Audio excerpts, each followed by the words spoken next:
Viewers welcome to மெட்டஸ்டை. வீடியோக்குள்ள போறதுக்கு முன்னாடி மெட்டஸ்டை சப்ஸ்கிரைப் பண்ணாதவங்க சப்ஸ்கிரைப் பண்ணிட்டு கொஞ்சம் சப்போர்ட் பண்ணுங்க. வாங்க வீடியோக்குள்ள போகலாமா? கார்த்தி ரேவதி சீரியல்ல என்ன நடந்துட்டு இருக்குன்னு பார்க்கலாமா? கார்த்தியோட முக்கியமான குறிக்கோள் ரேவதியோட கல்யாணத்தை நிறுத்துறது தான். ஆனா எப்படி நிறுத்துறது அதுதான் தெரியல. வாங்க வீடியோக்குள்ள போய் என்ன நடந்துச்சுன்னு ஃபுல்லா தெரிஞ்சுக்கலாம். இந்த பக்கம் ரேவதி நடிச்சிட்டு இருக்காங்க. சரி, கார்த்தி மாமாவை எப்படியாவது இந்த மண்டபத்துக்கு கூட்டிட்டு வரணுமே. எப்படி கூட்டிட்டு வருது? நீங்க ஃபர்ஸ்ட் அவரை இன்வைட் பண்ணீங்களா? இன்வைட் பண்ணியிருந்தா அவரே வந்திருப்பாரு. நீங்க எதுக்கு போய் கூட்டிட்டு வரணும்? ரேவதி முழுசா நம்ம கார்த்தியே நினைச்சிட்டு இருக்காங்க. அதனால எங்க பார்த்தாலும் கார்த்தியாவே தெரியுது. சைட்ல பார்த்தா கார்த்தி தெரியுறாரு, முன்னாடி பார்த்தா கார்த்தி தெரியுறாரு, கண்ணாடியில பார்த்தா கூட கார்த்தி தான் தெரியுறாரு. ரேவதி முத்திருச்சுன்னு நினைக்கிறேன். ரேவதி வந்து சரி இதெல்லாம் வேலைக்கு ஆகாது, நம்மளே கால் பண்ணி கேட்டலாம் அப்படின்னு சொல்லிட்டு, மாமா நீங்க இன்னும் கல்யாணத்துக்கு வரலையா, எங்க இருக்கீங்க அப்படின்னு சொல்லி கேட்டிருக்கும் போது, இல்ல ரேவதி நான் இப்போதைக்கு அங்க வர முடியாது, எனக்கு ரொம்ப முக்கியமான ஒரு வேலை இருக்கு, அதெல்லாம் முடிச்சிட்டு நான் வரேன் அப்படின்னு சொல்றாங்க. ரேவதி நினைக்கிறாங்க, அச்சோ என்ன வரலையா, கொஞ்சம் நேரம் ஆகுமா அப்படின்னு சொல்லி நினைச்சிட்டு இருக்காங்க. அதுக்குள்ள இந்த மருந்து கழுத்துல தாலி கட்டிடுவான் போலயே, இதெல்லாம் வேலைக்காவது, நம்மளே போய் கூட்டிட்டு வர வேண்டியதா அப்படின்னு சொல்லிட்டு நம்ம கார்த்தியை கூட்டிட்டு வர்றதுக்காக பிளான் போட்டுட்டு போறாங்கப்பா. சரி ரேவதி கூட்டிட்டு வரேன்றீங்களே, எப்படி கல்யாண மண்டபத்துல இருந்து வெளியே போவீங்க? உங்க அம்மா ஈஸ்வரி விடுவாங்களா?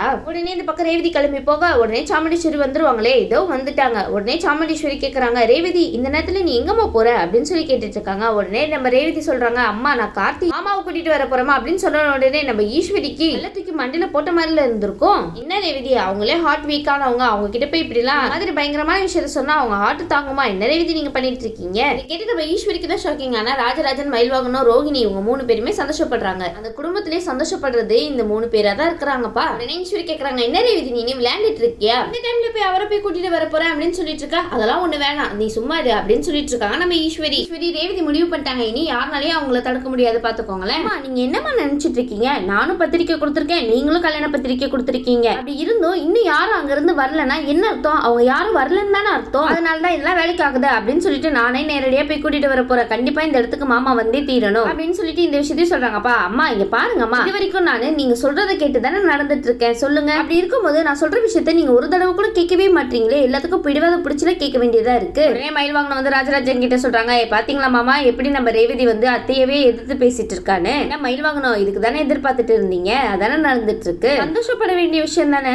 இந்த மாதிரி அப்பப்ப சந்தோஷம் நடக்கதான் செய்யும், அப்பப்ப சந்தோஷப்பட்டதான் உண்டு. உடனே நம்ம சந்திரா, என்ன ரேவதி நீ இந்த மாதிரி பேசிட்டு இருக்க, காலம் இவ்வளவு தூரம் சொல்றாங்கல்ல, நாளைக்கு விடிஞ்சா கல்யாணம், இந்த நேரத்துல போய் வெளியே போயிட்டு இருக்க அப்படின்னு சொல்லிட்டு விளையாண்டுட்டு இருக்க, இதெல்லாம் ஒண்ணு வேண்டாம், நீங்க இரு அப்படின்னு சொல்லிட்டு இருக்காங்க நம்ம சந்திரகலா.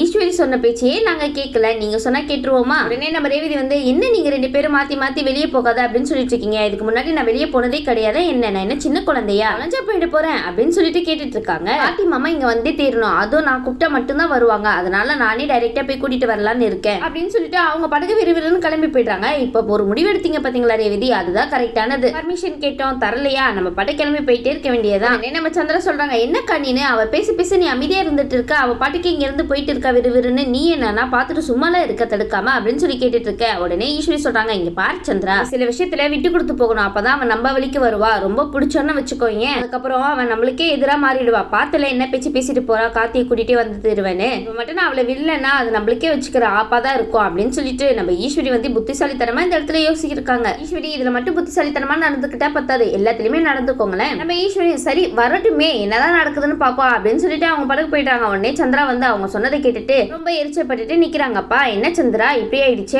அக்காவே உங்களுக்கு எதிராக பேசிட்டாங்களே. உடனே சந்திரா இந்த இடத்துல நினைக்கிறாங்க, இந்த அக்காக்கு வேற வேலையே இல்லை, எப்ப பாரு விட்டு கொடுக்குறேன் அப்படின்னு சொல்லிட்டு என்னென்னவோ பண்ணிட்டு இருக்கா, விட்டு பிடிக்கிறேன்னு சொல்லிட்டு லாஸ்ட்ல உடனடியா விட போற பாரு அப்படின்னு சொல்லிட்டு இருக்காங்க. அது மட்டும் இல்லாம இந்த ரேவதி கொஞ்சம் கொஞ்சமா அந்த காத்தியை நெருங்கிட்டே இருக்கா, இதெல்லாம் எங்க போய் முடிய போதோ தெரியலையே அப்படின்னு சொல்லிட்டு அவங்க ஒரு பக்கம் ஃபீல் பண்ணிட்டு இருக்காங்க. ஆனா இதை மட்டும் சும்மா விட்டுறக்கூடாது, கண்டிப்பா ரேவதியை காத்திக்கிட்டு நெருங்கவே விடக்கூடாது. நம்ம மருதுக்கும் ரேவதிக்கும் எப்படியாவது கல்யாணம் நடந்தே தீரணும், அது மட்டும் என்னைக்குமே மாறக்கூடாது அப்படின்னு சொல்லிட்டு அவங்க ஒரு பக்கம் நினைக்க, நம்ம கார்த்தி வந்து ஒரு பிளான் போட்டிருக்காரு, அந்த சுயநினைவே வராத பொண்ணு சுயநினைவு வந்துருச்சு அப்படின்னு சொல்லிட்டு மருது அந்த ஹாஸ்பிட்டலுக்கு வர வைக்கிறது தான் நம்மளோட கார்த்தியோட பிளானே. இந்த பொண்ணுக்கு நினைவு வந்துருச்சுன்னு மட்டும் தெரிய வந்துச்சுன்னா அவனுக்கு கண்டிப்பா இந்த ஹாஸ்பிட்டலுக்கு வருவான், அப்பனா நம்ம வந்து அவனை பிடிச்சிடலாம் அப்படின்னு சொல்லிட்டு அதிகாரி கிட்ட ஒரு பக்கம் கார்த்தி சொல்லிட்டு இருக்கா. ஒரு பக்கம் ரேவதி வந்து கார்த்திக் கால் பண்ணி, மாமா எங்க மாமா இருக்கீங்க அப்படின்னு சொல்லி கேட்டுட்டு இருக்காங்க. சரின்னு சொல்லிட்டு நம்ம ரேவதியும் நம்ம கார்த்தி இருக்கிற இடத்துக்கு பார்க்க போயிட்டு இருக்காங்கப்பா. உடனே அதிகாரிங்க வந்து கார்த்தி கிட்ட கேட்டுட்டு இருக்காங்க, கார்த்தி இப்போ உன்னோட ஐடியா தான் என்ன அப்படின்னு சொல்லி கேட்டுட்டு இருக்காங்க. நம்ம கார்த்தியோட ஐடியா ரொம்ப ஸ்பெஷலா இருக்கும். நம்ம கார்த்தி சொல்றாங்க, அவனை எப்படியாவது கையங்கலமா பிடிச்சே ஆகணும், அதுக்கு நான் ஒரு நல்ல ஐடியா வச்சிருக்கேன் அப்படின்னு சொன்ன உடனே அதிகாரிங்க கேக்குறாங்க, அப்படி என்ன ஐடியா வச்சிருக்கீங்க கார்த்தி அப்படின்னு சொல்லி கேட்டு தெரிஞ்சுக்கிறாங்க.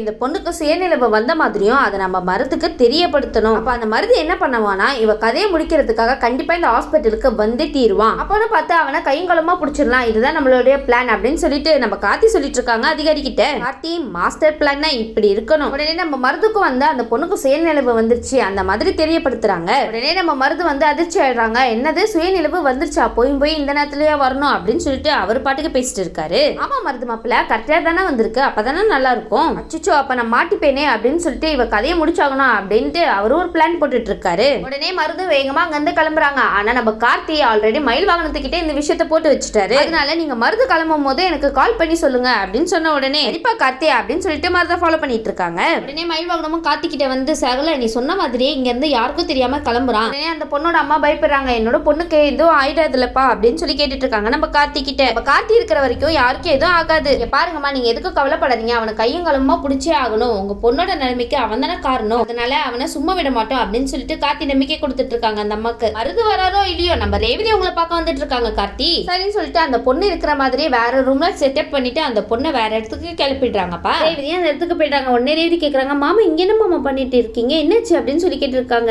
நம்ம கார்த்தி வந்து ஏதோ சொல்லி சமாளிச்சிடுறாங்கப்பா. சரி மாமா நீங்க கல்யாணத்துக்கு வருவீங்கன்னு நான் எதிர்பார்த்துட்டு இருந்தா நீங்க என்னன்னா வரமாட்டேன் வேலை இருக்கு அப்படின்னு சொல்லிட்டு இங்க இருக்கீங்க. உடனே நம்ம கார்த்தி என்ன ரேவதி நீ இந்த நேரத்துல போய் வந்திருக்க அப்படின்னு சொல்லிட்டு இருக்கும் போது உடனே ரேவதி கேக்குறாங்க ஏன் மாமா நான் வரக்கூடாதா அப்படின்னு சொல்லி கேட்டுட்டு இருக்காங்க. உங்களை நான் கூப்பிட்டேன் ஆனா நீங்க வரல, அதனால தான் நேரடியா நானே கையோட கூட்டிட்டு போயிடலான்னு வந்தேன் அப்படின்னு சொல்லிட்டு இருக்காங்க நம்ம ரேவதி. சரி மாமா இப்ப என்னோட நீங்க வாங்க அப்படின்னு சொல்லி கூப்பிட்டு இருக்காங்க நம்ம ரேவதி. உடனே கார்த்தி சொல்றாங்க இல்ல ரேவதி எனக்கு ரொம்ப முக்கியமான வேலை இருக்கு அப்படின்னு சொல்லிட்டு இருக்காரு. உடனே நம்ம ரேவதி வந்து அப்படியே மாமா சரி அப்போ உங்க வேலை முடிகிற வரைக்கும் நான் இங்கேயே வெயிட் பண்றேன் அப்படின்னு சொல்லிட்டு உட்கார்ந்துறாங்கப்பா. என்ன ரேவதி நீங்க இப்படி அடம் பிடிச்சிட்டு இருக்கீங்க, அவங்க எவ்வளவு பெரிய முக்கியமான ஆளை பிடிக்கிறதுக்காக வெயிட் பண்ணிட்டு இருக்காங்க, நீங்க என்னன்னா சாதாரணமா உட்காந்துட்டீங்க. உடனே கார்த்தியும் சொல்லி பாக்குறாங்க சரி ரேவதி நீங்க இருந்து போ நான் காலையில வரேன் அப்படின்னு சொன்ன உடனே ரேவதி வந்து முடியவே முடியாது, இப்போ உடனே உங்களை கையோட கூட்டிட்டு போகணும், அதுக்காக நான் வெயிட் பண்றேன் எவ்வளவு நேரம் ஆனாலும் அப்படின்னு சொல்லிட்டு அவங்க ஒரு பக்கம் அடம் பிடிச்சிட்டு இருக்காங்க. உடனே கார்த்தி வந்து சரி வா ரேவதி போலாம் அப்படின்னு சொல்லிடுறாரு. உடனே நம்ம ரேவதி கேக்குறாங்க என்னமாமா வேலை முடிஞ்சிருச்சா அப்படின்னு சொல்லி உடனே இல்ல முடியல ஆனா நீ தான் வந்து அடம் பிடிக்கிறியே வா அப்படின்னு சொல்லிட்டு கிளம்புறதுக்காக போறாங்கப்பா. உடனே ரேவதிக்கு ரொம்ப சந்தோஷம். அப்படியே மாமா சரி வாங்க மாமா அப்படின்னு சொல்லிட்டு கையை பிடிச்சு கூட்டிட்டு போறாங்க. என்ன ரேவதி இதான் சாக்குன்னு கையை பிடிச்சிட்டீங்க. உடனே நம்ம கார்த்தி கையை பிடிச்ச உடனே சிந்தனைக்கு போயிட்டாருப்பா நம்ம கார்த்தி. கார்த்தி சந்தோஷமா எதை எதிர்பார்க்கல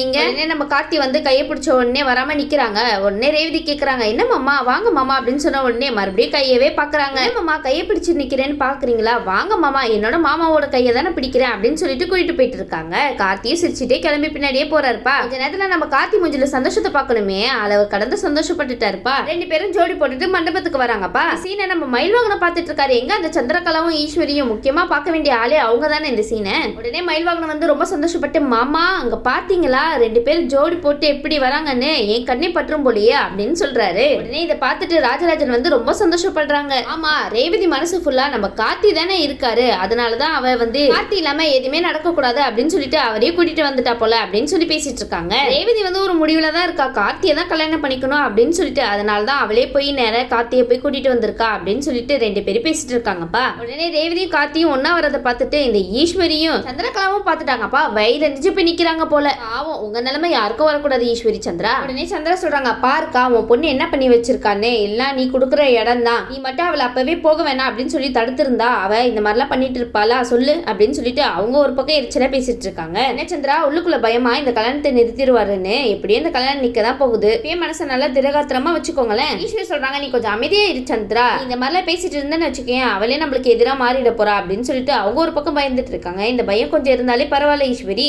கார்த்தி வரதை பார்த்து நம்ம ராஜராஜன் மயில் வாகனம் ரோகிணி மூணு பேருமே வர வைக்கிறாங்க. மாப்பிள்ளையே வர வைக்கிறதுல எவ்வளவு சந்தோஷப்பட்டீங்களா அவங்க மூணு பேருக்கும். உடனே ரேவதி சொல்றாங்க இங்க பாருங்க கார்த்தி மாமா என்னோட கல்யாணம் நடந்து முடிகிற வரைக்கும் நீங்க இங்கதான் இருக்கணும், எங்கேயும் போயிடக்கூடாது சரியா அப்படின்னு சொல்ற உடனே கார்த்தி சொல்றாங்க நான் கண்டிப்பா இங்கே தானே இருந்தாகணும், நான் எங்க போக போறேன் அப்படின்னு சொல்லிட்டு ஜாடமடையே பேசிட்டு இருக்காருப்பா நம்ம கார்த்தி. என்ன ரேவதி உங்க கழுத்துல தாலி கட்ட போறதே அவர் தானே, அவர் இல்லாம இப்படி சந்திரகலா பாத்தியாக்கா அவன் எப்படி ஜாடமடையா பேசுறான்னு அப்படின்னு சொன்ன உடனே ஈஸ்வரி சொல்றாங்க சரி விடு அவன் இப்படியே பேசிட்டு போறான், நீ எதுக்கு அதெல்லாம் கண்டுக்கிற, அமைதியா இரு, ரேவதி எனக்கு சத்தியம் பண்ணி கொடுத்துருக்கா, அவ என்னோட வாக்கை மீற மாட்டா அப்படின்னு சொல்லிட்டு அவங்க ரொம்ப நம்பிக்கையா இருக்காங்கப்பா. உடனே சந்திரா இந்த இடத்துல மைண்ட் வாய்ஸ் நினைக்கிறாங்க ஆமா இவ ஒருத்தி அவ கொடுக்குற சத்தியத்தை நம்பிட்டு இன்னும் இருக்கா பத்தியா, லாஸ்ட்ல எல்லாத்தையும் முறியடிச்சுட்டு ஓடிட போறா அப்படின்னு சொல்லிட்டு அவங்க ஒரு பாட்டுக்கு பேசிட்டு இருக்காங்க. இந்த இடத்துல நம்ம கார்த்தி ஈஸ்வரி கிட்ட போய் பேசுறாங்க என்னத்த எப்படி இருக்கீங்க நல்லா இருக்கீங்களா அப்படின்னு சொல்லிட்டு. அவங்களுக்கு என்ன கார்த்தி இந்த கல்யாணம் நல்ல சிறப்பா நடக்க போகுதுன்னு ஒரு எண்ணம், அதனால ஹாப்பியா தான் இருப்பாங்க. இந்த இடத்துல ஈஸ்வரி கார்த்தியை பத்தி கேக்குறாங்க என்ன இந்த கல்யாணத்தை நிறுத்துறதுக்காகவே இங்க வந்திருக்கே என்ன அப்படின்னு சொல்லி கேட்டுட்டு இருக்காங்க. உடனே கார்த்தி சொல்றாங்க நான் எதுக்கு இந்த கல்யாணத்தை நிறுத்தணும், அதுவே தானே நிக்க போகுது, அது எப்படி தானே நிக்கும், நீ என்ன ரேவதி கிட்ட போய் எல்லா உண்மையை சொல்ல போறியா என்ன அப்படின்னு சொல்லி கேட்டுட்டு இருக்காங்க. உடனே கார்த்தி சொல்றாங்க அதுக்கு அவசியமே இல்ல அத்தை, நான் உங்களுக்கு ப்ராமிஸ் பண்ணி கொடுத்துருக்கேனே, அப்ப எப்படி நான் உண்மையை சொல்லுவேன் ரேவதி கிட்ட அப்படின்னு சொல்லிட்டு இருக்காரு. நம்ம கார்த்தி ரொம்ப நியாயமான ஒரு ஈஸ்வரி, உங்களை வரலாம் கிடையாது. இப்படி ஒரு டாக் இந்த பக்கம் போயிட்டு இருக்க, இன்னொரு டாக் நம்ம ராஜராஜன் கிட்ட போயிட்டு இருக்குப்பா கார்த்தி கிட்ட. நம்ம ராஜராஜன் வந்து கார்த்தியை கூப்பிட்டு கேட்டுட்டு இருக்காங்க, கார்த்தி இந்த கல்யாணத்தை எப்படி பண்ணி நிறுத்த போற அப்படின்னு சொல்லி கேட்டுட்டு இருக்காங்க. உடனே மருதை பத்தி சொல்லிட்டு இருக்காங்க நம்ம கார்த்தி. அவனை பத்தின எல்லா ஆதாரத்தையுமே நான் எடுத்துட்டேன், ஆனா அந்த ஆதாரம் எல்லாம் அவன்கிட்டே போற மாதிரி நிலைமை ஆயிடுச்சு அப்படின்னு சொல்லிட்டு கார்த்தி ரொம்ப ஃபீல் பண்ணிட்டு இருக்காங்க. கார்த்தி ஃபீல் பண்ணாதீங்க, கண்டிப்பா ஏதாவது ஒரு வழி கிடைக்கும். என்ன நம்ம ராஜராஜனும் சரிப்பா இப்ப அதுவும் போச்சா, இதுக்கப்புறம் நம்ம என்ன பண்ண போறோம் அப்படின்னு சொல்லிட்டு யோசிச்சுட்டு இருக்கா. உடனே கார்த்தி சொல்றாங்க, நானும் அதை பத்தி தான் யோசிச்சுட்டு இருக்கேன், இந்த ஐடியாவும் கிடைக்க மாட்டேங்குது அப்படின்னு சொல்லிட்டு இருக்காரு. என்ன கார்த்தி உங்களுக்கு ஐடியா கிடைக்கலையா என்ன? உடனே நம்ம ராஜராஜன் வந்து யோசிச்சு சொல்றாங்க, சரிப்பா எனக்கு ஒரு ஐடியா தோணுது, அந்த மாதிரி செஞ்சா கண்டிப்பா இந்த கல்யாணம் நின்றும் அப்படின்னு சொல்லிட்டு இருக்காரு. உடனே கார்த்தி வந்து கேட்கறாரு, என்ன மாமா பிளான் போட போறீங்க அப்படின்னு சொல்லி கேட்டு இருக்கும்போது நம்ம ராஜராஜன் ஒரு பிளானை தூக்கி நம்ம கார்த்தி கையில கொடுக்குறாரு. மகளிர் ஆணைய தலைவிக்கு கால் பண்ணி சொல்லலாம், இந்த மாதிரி என்னோட பொண்ணுக்கு இந்த கல்யாணத்துல கொஞ்சம் கூட விருப்பமே இல்ல, அவங்க அம்மா வற்புறுத்தி இந்த கல்யாணத்தை நடத்துறாங்க அப்படின்னு சொன்னா போதுமாப்ல, அதுக்கப்புறம் அவங்களே எல்லாத்தையும் பாத்துப்பாங்க அப்படின்னு சொல்லிட்டு நம்ம கார்த்தி கிட்ட சொல்லிட்டு இருக்காங்க நம்ம ராஜராஜன். ராஜராஜன் உங்களை சும்மா நினைச்சிட்டோமே, நான் சூப்பரான ஐடியா கொடுத்துருக்கீங்க பாத்தீங்களா கார்த்திக்கு, சூப்பர். உடனே ராஜராஜனை புகழ்றாருப்பா நம்ம கார்த்தி, நல்ல மருமகன் நல்ல மாமனார் போங்க. உடனே கார்த்தி வந்து சூப்பர் ஐடியா மாமா, இது உங்ககிட்ட இருந்து எதிர்பார்க்கவே இல்லையா அப்படின்னு சொல்லிட்டு உடனே கால் அடிக்கிறாருங்கப்பா மகளிர் ஆணையத்துக்கு. சரிங்க, நம்ம கார்த்தியோட இந்த முயற்சி நடக்குதா இல்லையான்னு வெயிட் பண்ணி பார்க்கலாம். இந்த வீடியோ உங்களுக்கு பிடிச்சிருந்துச்சுன்னா மறக்காம மெட்ரா ஸ்டைல லைக் பண்ணுங்க, ஷேர் பண்ணுங்க, சப்ஸ்கிரைப் பண்ணிடுங்க. தேங்க்யூ.